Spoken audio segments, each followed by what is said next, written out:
the Delorean Time Machine. Well, any reason why you've decided to talk about this Lego set again? Well, I've been meaning to bring up an idea I had for a while, but we all got sidetracked with Astral J's multiple Rocky mods from Project Hail Mary, didn't we? We sure did, and I love that. So yeah, this Lego DeLorean's pretty cool and all, and we've already made some alterations to it based on Fire Fabric's excellent concept. Oh, is that the change that allows us to rotate the wheels for when it's in flight mode? That one exactly. Oh, I love that. But something's still missing, mind. Something totally iconic for that particular type of car. The Gull-Wing doors? The Gull-Wing doors.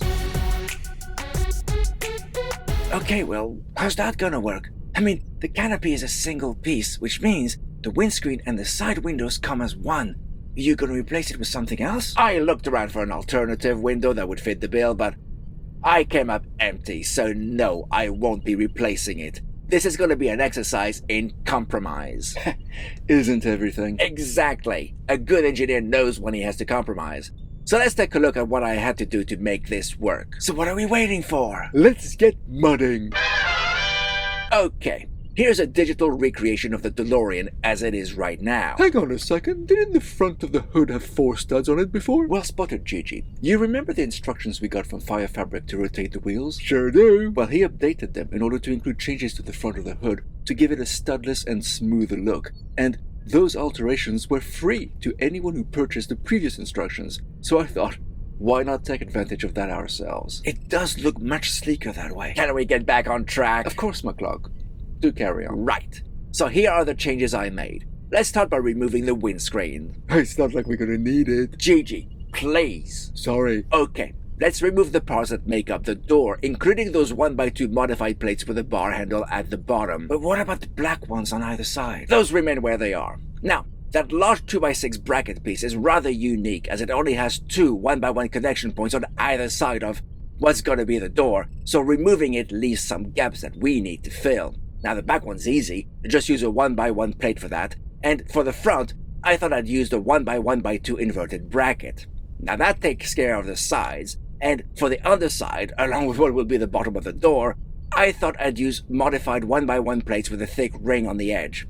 And to finish off the front side, let's keep it simple and use a 1x1 slope piece on the top and a 1x2 tile for the bottom. Okay, you've removed all unwanted parts and created a clear gap in the car for the door. Right, you are, Captain. Now we just need to repeat the process for the other side and move on. Okay, the flux capacitor... McCluck? Not now, Mouse. But it's important. I'm sure it can wait.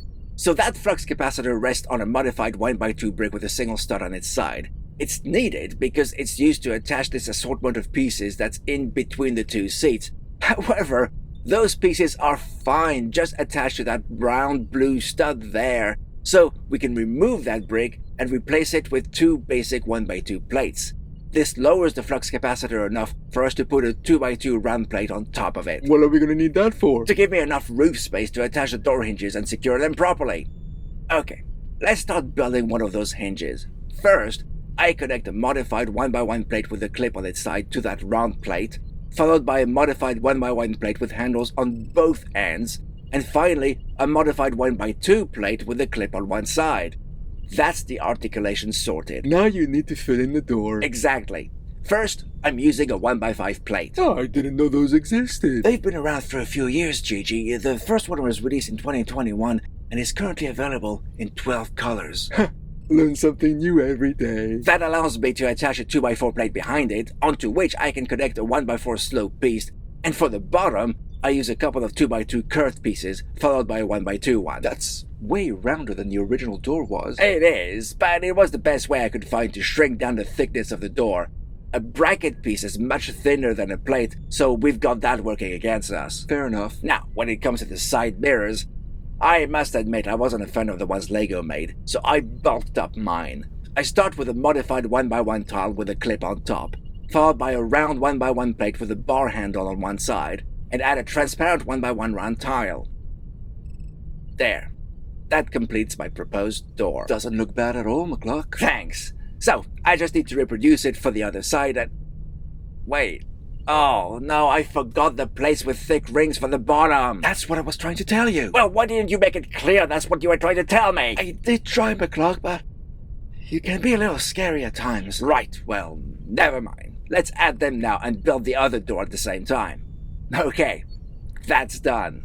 Now, to secure those articulations at the top, I thought I'd remove that binocular piece and that 1x2 jumper tile and replace it with a 2x2 jumper tile instead, and then put the binocular on top of that. That'll be much sturdier. But why did you need to add that round 2x2 plate though? To attach the windscreen piece to it, Gigi. Oh, right. Speaking of, in order to connect that windscreen, I need to change the front. So let's remove that 1x4 tile and replace it with a couple of 1x1 tiles and a 1x2 plate. And we're done. Now, it all looks great digitally, but does it work in real life? Let's find out. So, here's the completed model, and aside from the black markings, the doors are just a little thicker. Can the doors be easily opened? Actually, the bigger side mirrors make that much easier, since you can use them to lift the door open. And as you can see, they open very well. I can see that. Very good. And I like the fact the windscreen, having now been moved forward one stud, means there's no unsightly gap between it and the hood anymore, like there was with the original. Good decision of yours to preserve the black clip piece at the front and so reduce the door from 6 studs wide to just 5, which allows the flexible cabling to not get in the way of the opening door. I thought you'd appreciate that. Still, the doors are kinda chunky. No, don't say that word. Looking big. Looking chunky. Oh, not again. See what you've done, Mouse. Looking big. Looking chunky. Great, iridescent. Hey, can't you do anything right? Okay, McCluck, that's uncalled for. And if you'll let me, I think I have an idea on how to fix the door's bulkiness, which should, hopefully, stop our cook's troubling singing. Looking round and something. Anything to make him stop. Okay, first off, I like all you did around the door, leaving the black clips on either side, replacing the pieces at the bottom with those 1x1 plates with the thick rings, lowering the flux capacitor, the multiple hinges to make the door work. All good stuff. Thank you. I'll even keep those new side mirrors. Good to hear. Okay, let's dismantle the rest of the door. My primary focus is on removing the bulkiness we ended up with. I know, I couldn't figure out how to thin it down. Well, let's try putting the curve on the inside. What? How? Let me show you. First, let's attach a 1x4 slope piece to the 1x2 plate with a clip. And then, let's add a couple of 2x2 inverted slope curves to the build, the second of which will be used to attach the side mirror. Now, as you can see, the 1x2 clip plate is lower than those curved parts, so I'll just add a 1x1 plate to level it off. And to recreate the front panel, I'll use a 2x2 tile, followed by a 2x3 one. Huh. No 1x5 plate for overall rigidity? No, I'm hoping the design would be sturdy enough in the long run without it. Huh. No engineer would ever be so cavalier. Looks good, but how does it fare in real life? Like this. The side of the car now looks thinner. It actually preserves the straight edge of the original, and even though it's technically 3 plates thick like yours, McCluck, it feels thinner and sleeker because the majority of the bulk is on the inside. Looks solid enough. I bow to your expertise, Captain. As right you should. So, there you have it.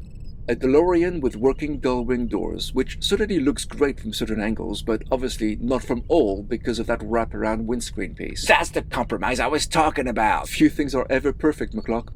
So, our modified version has those built-in retractable wheels, ready for flight, a slicker hood, and now has openable doors, which the original model never had. A cool design, but I must confess to preferring McCluck's version. Why am I not surprised? I myself prefer the Captain's. I think options are always good. So let's ask our viewers which one they prefer.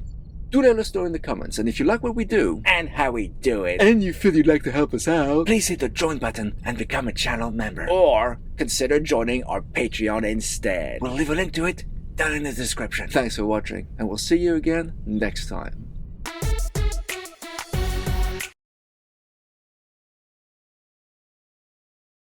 Okay, McCluck, that's uncalled for. Okay, McCluck, that's uncalled for. And if you'll let me, I think I have an idea on how to fix the door's bulkiness, which should hopefully stop our cook